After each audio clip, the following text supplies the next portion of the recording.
आप सभी का स्वागत है न्यूज पॉइंट राजस्थान में। मैं मोहम्मद मुजाहिद। संयुक्त राष्ट्र यूनाइटेड नेशनल के कुल 193 सदस्य हैं, जिनमें से 153 सदस्यों ने प्रस्ताव पारित करके कहा कि अब बहुत हो गया, अब गाजा पट्टी में युद्ध विराम होना चाहिए, सीज फायर होना चाहिए। अब आप ये कहेंगे कि उसमें कौन सी नई बात है।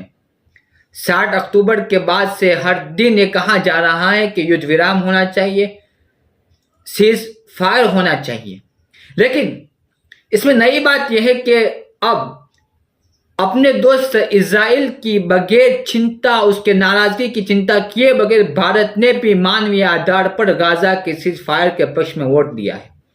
सबसे बड़ी बात यह है, संयुक्त राष्ट्र महासभा यूएनजीए में भारत की स्थायी प्रतिनिधि रुचिरा कंबोज ने कहा कि भारत ने महासभा द्वारा हाल ही में अपनाए गए प्रस्ताव के पक्ष में मतदान किया है। एक बहुत बड़ा मानवीय संकट है और बड़े पैमाने पर नागरिक जीवन की हानि हो रही है। विशेषकर महिलाओं और बच्चों को काफी दिक्कतें झेलनी पड़ रही है। मगर इसके साथ ही भारत को 7 अक्टूबर को इजराइल में आतंकवादी हमला और उस समय बंधक बनाए गए लोगों की चिंता है। चरमपंथी संगठन हमास के इजराइल पर किए गए हमले के तुरंत बाद भारत ने आधिकारिक तौर पर उस घटना की निंदा की थी, जिसके बाद माना जा रहा था कि फलस्तीन पर देश की विदेश नीति में बदलाव आ रहा है। मगर यूएनजीए में भारत के ताजा रुख ने एक बार फिर दो राष्ट्र सिद्धांत के भारतीय रुख को दोहराया है। यूनाइटेड नेशनल में दिए गए अपने बयान में भारत की स्थायी प्रतिनिधि रुचिरा कंबोज इसी रुख का समर्थन करते हुए कह रही थी, सभी परिस्थितियों में अंतर्राष्ट्रीय मानवीय कानून का पालन करने का मुद्दा है।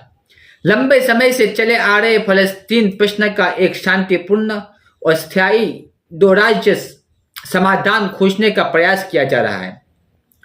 इस असाधारण कठिन समय में हमारी चुनौती सही संतुलन बनाए रखना है। यूएनजीए में के इस प्रस्ताव को अरब देशों का समर्थन हासिल था।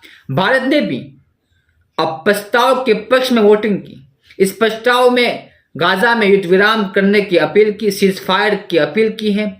प्रस्ताव के पक्ष में 153 वोट पड़े हैं, जबकि इस प्रस्ताव के खिलाफ यानी जंग को जारी रखने के लिए सिर्फ 10 सदस्यों ने वोट दिया है और वहीं पर 23 सदस्यों ने वोटिंग से परहेज किया है।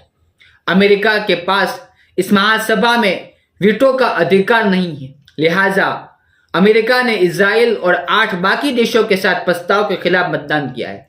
इससे पहले सुरक्षा परिषद में अमेरिका ने यह कहते हुए इस प्रस्ताव पर वीटो कर दिया था कि यह प्रस्ताव इजराइल में हमास को निंदा करने में असफल रहा है।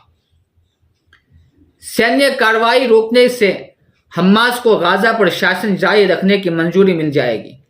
साथ ही यह प्रस्ताव सिर्फ अगले युद्ध के लिए बीज बोने का काम करेगा। आज के लिए इतना ही, मिलते हैं अगले वीडियो में।